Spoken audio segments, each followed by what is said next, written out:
Hello प्यारे बच्चों, कैसे हो? आई होप सभी अच्छे होंगे। आज हम स्टार्ट करेंगे क्लास 10 चैप्टर 5 अर्थमेटिक प्रोग्रेशन का इंट्रोडक्शन वीडियो। अब भाई छोटा सा चैप्टर है और बिल्कुल हल्का फुल्का चैप्टर है। बच्चों को डिफिकल्ट ये लगता है कैलकुलेशन की वजह से। अगर आपकी कैलकुलेशन स्ट्रॉन्ग है ना और अच्छे से कैलकुलेशन कर लेते हैं तो ये चैप्टर उन बच्चों के लिए तो बिल्कुल हलवा है। पूरे चैप्टर के अंदर 3-4 फॉर्मूले हैं, छोटा सा कंसेप्ट है। अगर वो माइंड के अंदर सेट हो गया ना, कैसा भी क्वेश्चन हो, बाहर से क्वेश्चन आया हो, कोई एक्स्ट्रा क्वेश्चन दे रखा हो या कोई प्रीवियस ईयर क्वेश्चन हो, चुटकियों में सोल्व आउट कर लोगे, ये मेरी गारंटी है। अब उस कंसेप्ट को समझने के लिए चलते हैं अपनी फर्स्ट स्लाइड पे, देखते हैं क्या है चीज। सबसे पहले बात करें बच्चों, एपी होता क्या है, अर्थमेटिक प्रोग्रेशन क्या होता है, किस सीरीज को, किन नंबर्स को हम एपी के अंदर काउंट करेंगे और किन को हम काउंट नहीं करेंगे। कई बार क्या करता है, मल्टीपल चॉइस क्वेश्चन में 4 सीरीज दे देगा और पूछ लेगा कि कौन सी एपी है कौन सी एपी नहीं है। तो बेसिक स्टेप से आपको सीखना है, तभी आप क्वेश्चंस को सोल्व आउट कर पाएंगे। तो देखो एक बार एपी की डेफिनेशन देखो क्या है। An arithmetic progression is a sequence of numbers in which each term is obtained by adding a fix number to the preceding term. AP क्या है? एक सीक्वेंस ऑफ नंबर है जिसमें जो हमारी टर्म्स है ना वो कैसे प्राप्त होती हैं, पिछली टर्म में एक फिक्स नंबर ऐड करते चले जाओ, जो भी हमारा सीक्वेंस बनेगा वो हमारा एपी कहलाएगा। अब इस चीज को हम एग्जांपल से समझेंगे ताकि अच्छे से क्लियर हो जाए। देखो यहां पे मैंने एक एग्जांपल लिया है 3, 9, 15, 21, 27 इस तरीके से। तो ये हमारी क्या है बच्चों, एक एपी सीरीज है। कैसे पता चलेगा, ध्यान से देखो। फर्स्ट टर्म है हमारे पास क्या है यहाँ पे 3 में मैंने 6 ऐड किया, कितना आ गया 9 में 6 ऐड किया, कितना आ गया 15 में 6 ऐड किया 21 में 6 ऐड किया 27। इससे अगला नंबर निकालना हो, 27 में 6 ऐड कर देंगे तो क्या आ जाएगा यहाँ पे 33। फिर नेक्स्ट नंबर निकालना हो तो 6 ऐड कर देंगे 39। इस प्रकार से सीरीज चलती चली जाएगी। पता चल गया, कोई एक फिक्स नंबर अगर हमारे नंबर्स में ऐड होता जा रहा है तो वो हमारी क्या फॉर्म करेगा, एक एपी फॉर्म करेगा। कोई और सीरीज बना के देखते हैं। देखो ध्यान से, मान लो मैंने एक नंबर ले लिया 2, पहला नंबर ले लिया 2, उसमें मैंने 4 ऐड किया, कितना आ गया 6, फिर 4 ऐड किया आ गया 10, फिर 4 ऐड किया आ गया 14, फिर 4 ऐड किया 18, फिर 4 ऐड किया 22। इस प्रकार से क्वेश्चन दे रखा हो कि ये एक एपी है या नहीं है, तो आप देख लो कि यहां पे सभी में क्या है, 4 का डिफरेंस है। तो ये हमारी क्या बन गई बच्चों, एक एपी सीरीज बन गई। पता चल गया। अगर मान लो ऐसे दे रखा हो, यहां पे 2 दे दिया, फिर 5 दे दिया, फिर 7 दे दिया, फिर 9 दे दिया, फिर 12 दे दिया, ऐसे दे रखी हो सीरीज, क्या ये एपी है या नहीं है? यहां पे देखो 2 और 5 में कितने का डिफरेंस है, 3 का। 5 और 7 में कितने का डिफरेंस है, 2 का। कोई अलग नंबर ऐड हो रहा है, फिर 7 में 2 ऐड किया 9 में फिर 3 ऐड किया 12। तो एक बार 2 ऐड हो रहा है, एक बार 3 ऐड हो रहा है, तो ये हमारी एपी सीरीज नहीं होगी। यहां तक कोई डाउट नहीं होना चाहिए। एपी सीरीज का पता चल गया। किस प्रकार से हमें देखना है, एक फिक्स नंबर अगर हमारा ऐड हो रहा है, वो नेगेटिव हो, पॉजिटिव हो या 0 हो, कोई दिक्कत नहीं है, बस हमारा फिक्स नंबर होना चाहिए, वही हमारी क्या कहलाएगी, एपी सीरीज कहलाएगी। यहां तक क्लियर, कोई दिक्कत नहीं है। अब नेक्स्ट जो टर्म आती है बच्चों, वो आती है हमारी common difference. Most important term है पूरे चैप्टर के अंदर, जिसको हम किससे रिप्रेजेंट करते हैं बच्चों, स्मॉल डी से रिप्रेजेंट करते हैं। क्या होता है कॉमन डिफरेंस? दो टर्म के बीच का अंतर। जो नंबर हम बार बार ऐड करके एपी सीरीज बनाते हैं ना, जिस नंबर को ऐड करने से हमारी एपी सीरीज बनी है, उस फिक्स नंबर को ही हम क्या कहते हैं, कॉमन डिफरेंस कहते हैं। बस आसान सी बात थी। जैसे कि हमारे पास ये सीरीज थी, इसमें क्या ऐड किया जा रहा है बार बार, 6, तो कॉमन डिफरेंस क्या हो गया सभी टर्म्स के बीच में, 6। तो डी की वैल्यू 6 हो गई हमारी इस एपी के अंदर। ये भी चीज क्लियर है। कई बार हमें सीरीज दे देता है, उसके अंदर से हमें कॉमन डिफरेंस फाइंड आउट करना हो, सिंपल सा काम होता है। कैसे निकलता है, सेकंड टर्म में से फर्स्ट टर्म कर लो, या फिर थर्ड टर्म में से सेकंड टर्म सब्ट्रैक्ट कर लो, या फोर्थ टर्म में से थर्ड कर लो, अगली वाली टर्म में से पिछली वाली घटा लो, कॉमन डिफरेंस आ जाएगा। बस ये काम है, सिंपल सा प्रोसीजर है। यहां देख लो, अगर मुझे कॉमन डिफरेंस निकालना है तो कैसे निकलेगा, सेकंड टर्म में से फर्स्ट को सब्ट्रैक्ट करके। तो 6 में से 2 को सब्ट्रैक्ट करूंगा तो कितना आ गया, 4। आगे भी चेक कर लो, थर्ड में से सेकंड को सब्ट्रैक्ट कर लो, 10 में से 6 सब्ट्रैक्ट करूंगा तब भी कितना आ जाएगा, 4। तो इस एपी सीरीज का कॉमन डिफरेंस मतलब डी क्या है बच्चों, 4 है। बात क्लियर हो गई यहां तक। कोई दिक्कत नहीं है।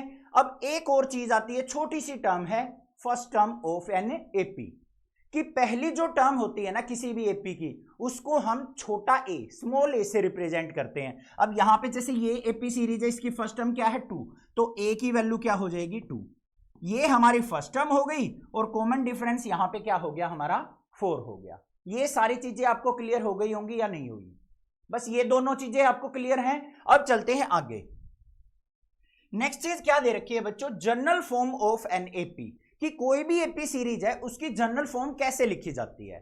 अब पिछले जो चैप्टर्स थे उसमें हमने लीनियर इक्वेशन की जनरल फॉर्म देखी थी, क्वाड्रेटिक इक्वेशन की जनरल फॉर्म देखी थी, तो ऐसे ही हम एपी की भी जनरल फॉर्म देखेंगे। जो हमारी फर्स्ट टर्म होती है उसको मैंने अभी अभी बताया था किससे रिप्रेजेंट करते हैं, ए से, तो हमारी फर्स्ट टर्म कैसे लिखी जाएगी जनरल फॉर्म में, ए से।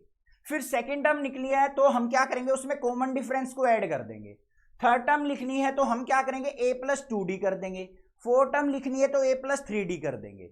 इस प्रकार से हम सीरीज लिखते चले जाएंगे। तो ये हमारी क्या हो जाएगी, general form of an AP. अब देखो इसको कैसे लिखते हैं, फर्स्ट टर्म क्या होगी a, second term a plus d, फिर a प्लस 2d, फिर a प्लस 3d, इस प्रकार से। ये तो हो गई। अब लास्ट में बात आती है भाई, अब मान लो बहुत सारी टर्म है, मान लो 100 टर्म लिखनी है, तो वो कैसे लिखी जाएगी, a plus n minus 1 into D. मतलब क्या हुआ, अगर मुझे 100 टर्म लिखनी है, कौन सी वाली लिखनी है बच्चों, 100, इसका मतलब n की वैल्यू क्या हो गई 100, तो इक्वेशन के अंदर पुट कर लो। तो देखो क्या लिखी जाएगी, a plus 100 minus 1 into D, तो क्या आ गई हमारे पास निकल के a प्लस 99d। इस प्रकार से लिखी जाएंगी। पता चल गया general form of an AP का, कोई दिक्कत नहीं होनी चाहिए। अब यहां पे इंपॉर्टेंट बात क्या है, last term of an AP is also represented by L. कोई भी हमारी एपी सीरीज है ना, तो उसकी जो लास्ट टर्म होगी, पीछे वाली टर्म, उसको हम किससे रिप्रेजेंट करेंगे, एल से भी रिप्रेजेंट कर सकते हैं। अब जैसे हमारी यहां पे जनरल फॉर्म में लास्ट टर्म क्या लिखी गई थी, A plus N minus 1 into D, तो हम इसको ऐसे भी लिख सकते हैं कि जो हमारी लास्ट टर्म एल है वो कैसे निकलेगी, a plus N minus 1 into D से निकलेगी। बात समझ में आ गई, क्लियर है, यहां तक कोई प्रॉब्लम नहीं होनी चाहिए। नेक्स्ट टॉपिक क्या आता है बच्चों, हमारे पास टाइप्स ऑफ एन एपी। जो हमारी अर्थमेटिक प्रोग्रेशन सीरीज होती है वो कौन कौन से टाइप की होती है, सिंपल सी बात है, दो टाइप की है हमारे पास। एक तो फाइनाइट एपी होती है बच्चों, एक इनफाइनाइट एपी होती है। फाइनाइट एपी में क्या होती है, जो हमारी नंबर ऑफ टर्म्स होती है वो फाइनाइट होती है, काउंट की जा सकती है। मतलब उसकी लास्ट टर्म जो होगी ना, उसके पीछे आपको इस प्रकार से डैश डैश डैश लगा हुआ नहीं मिलेगा, तो वो हमारी क्या होगी, फाइनाइट एपी। देखो definition, an AP which have finite term is called finite AP. जिस एपी सीरीज की टर्म्स को हम काउंट कर सकते हैं, काउंटेबल फॉर्म में होती हैं, वो हमारी फाइनाइट एपी होती है। और जिस एपी सीरीज के नंबर्स को, टर्म्स को हम काउंट नहीं कर सकते, वो हमारी क्या होती है बच्चों, इनफाइनाइट एपी। और इनफाइनाइट एपी के लास्ट में हमारी जो लास्ट नंबर होगी ना, लास्ट टर्म जो होगी, उसके पीछे इस प्रकार से डॉट डॉट दिखाई देंगे आपको। बस क्लियर हो गई बात, यहां पे भी फाइनाइट और इनफाइनाइट एपी की। अब दो फॉर्मूले आएंगे हमारे, वही मोस्ट इंपॉर्टेंट है और उनको एग्जांपल के साथ समझाऊंगा, ध्यान से देखते रहना। सबसे पहले बात करते हैं हम nth term of an AP.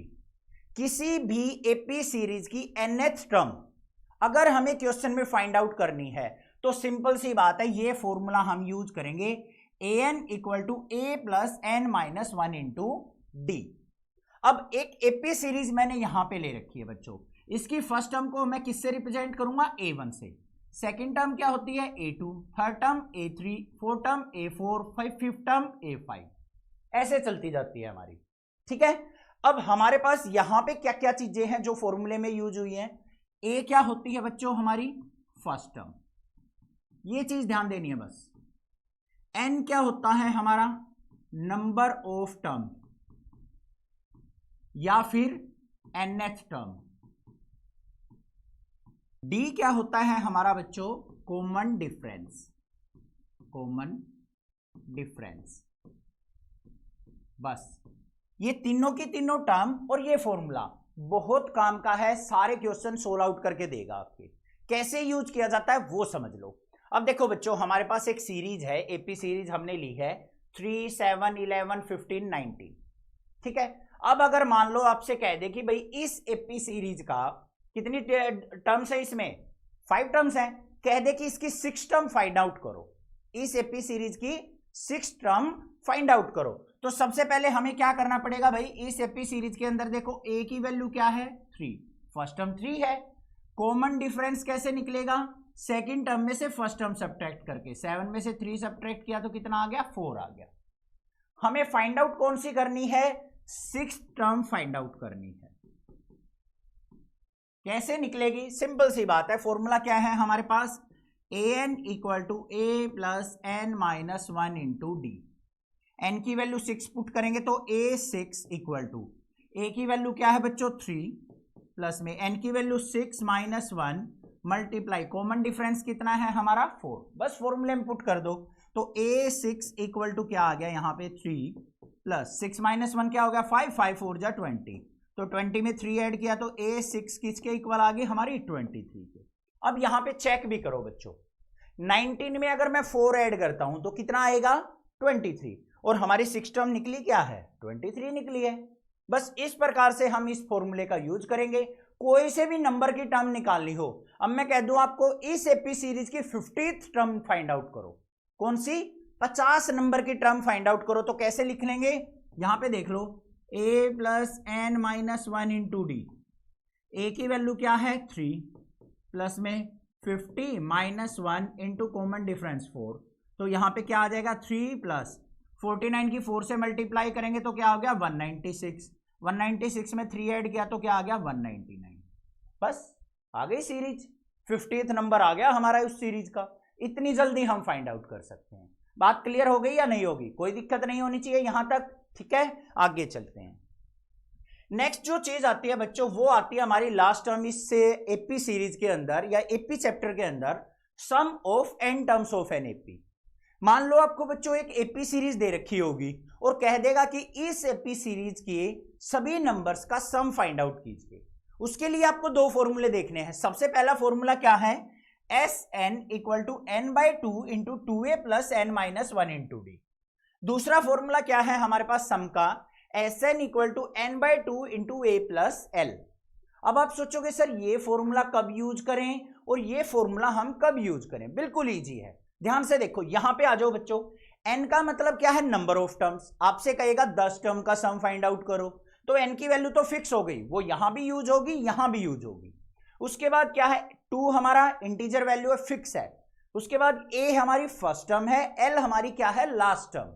अगर किसी एपी सीरीज की लास्ट टर्म दे रखी हो और फर्स्ट टर्म दे रखी हो तो हम ये वाला फॉर्मूला यूज करेंगे, अगर लास्ट टर्म ना दे रखी हो तो हम सम निकालने के लिए ये वाला फॉर्मूला यूज करेंगे। बात क्लियर, समझ में आई बात। अब जैसे मान लो हमारे पास ये एपी सीरीज है बच्चों, इसके अंदर हमारे पास क्या है फर्स्ट टर्म 2, कॉमन डिफरेंस निकालने तो 7 में से 2 गया तो कितना आ गया 5।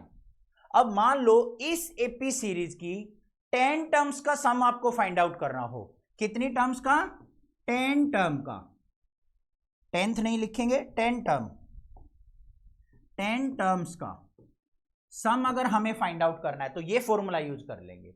देखो कैसे यूज करेंगे, S10 इक्वल टू n की value 10 by 2 into 2 multiply a की वैल्यू क्या है 2 प्लस में 10 माइनस 1 इंटू कॉमन डिफरेंस क्या है 5, सिंप्लीफाई कर लो तो 10 बाई 2 कितना हो गया 5 इंटू 2 2 जा 4 प्लस में 10 में से 1 गया कितना आ गया 9, 9 5 जा 45, तो यहां पे क्या आ गया 5 मल्टीप्लाई 45 और 4 कितना हो गया 49, तो यहां पे क्या आ गया 245 हमारा क्या आ गया सम ऑफ दिस एपी सीरीज। इसकी 10 टर्म हमें बनानी पड़ेंगी, उन 10 टर्म का सम जो है वो 245 हो गया।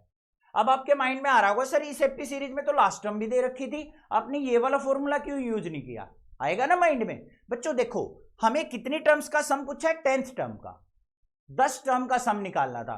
क्या इस एपी सीरीज में 10 टर्म दे रखी है, नहीं दे रखी। इस एपी सीरीज में कितनी टर्म दे रखी है 6 टर्म। अगर इस पूरी एपी का सम फाइंड आउट करना होता तब हम ये फॉर्मूला यूज कर लेते। कैसे, देखो Sn equal to n by 2, n मतलब नंबर ऑफ टर्म्स कितनी है इसमें 6, तो 6 बाई 2 इंटू फर्स्ट टर्म क्या है 2 और लास्ट टर्म क्या है बच्चों 27। बस ओनली इस एपी सीरीज का अगर सम निकालना है तो ये फॉर्मूला यूज हो जाएगा। इससे कट करेंगे तो कितना आ गया 3 मल्टीप्लाई 27 और 2 क्या हो गया 29। 29 की 3 से मल्टीप्लाई करेंगे तो क्या आ गया 87। ये सम आ गया। अब इनको जोड़ के देख लो 87 आएगा। समझ में आई बात? क्लियर है? अगर मैं कह दूं इस एपी सीरीज की 100 टर्म का सम फाइंड आउट करो 100 टर्म का, तो एक तो भाई पहले क्या करेंगे इसकी 100 टर्म बनाते चले जाएं, फिर उनको जोड़ें, बहुत ज्यादा टाइम वेस्ट। सिंपल सी बात है, ये फॉर्मूला यूज करेंगे, एन की वैल्यू 100, बाकी सारे क्वेश्चन को ऐसे ही सिंप्लीफाई करना है, आंसर आ जाएगा। बात आ गई समझ में? क्लियर है? पूरा चैप्टर इसी फॉर्मूले पे बेस है। एक तो एनएफ टर्म वाले पे ये जो फॉर्मूला सीखा था हमने, और एक सम फाइंड आउट करने वाला फॉर्मूला है ये वाला फॉर्मूला।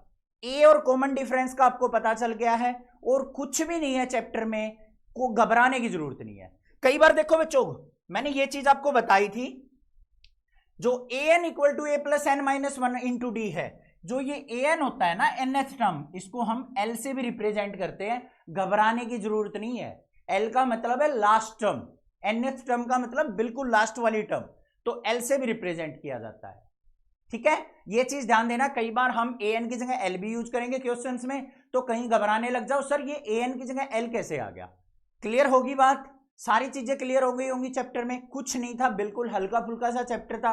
क्वेश्चंस करेंगे, बिल्कुल हलवा बनाऊंगा, गारंटी है मेरी, आपको सारे के सारे क्वेश्चन मजे से समझ में आएंगे। बस चैनल को सब्सक्राइब, वीडियो को लाइक जरूर करना और अपने फ्रेंड्स में शेयर जरूर कर देना। Thank you students for watching this video.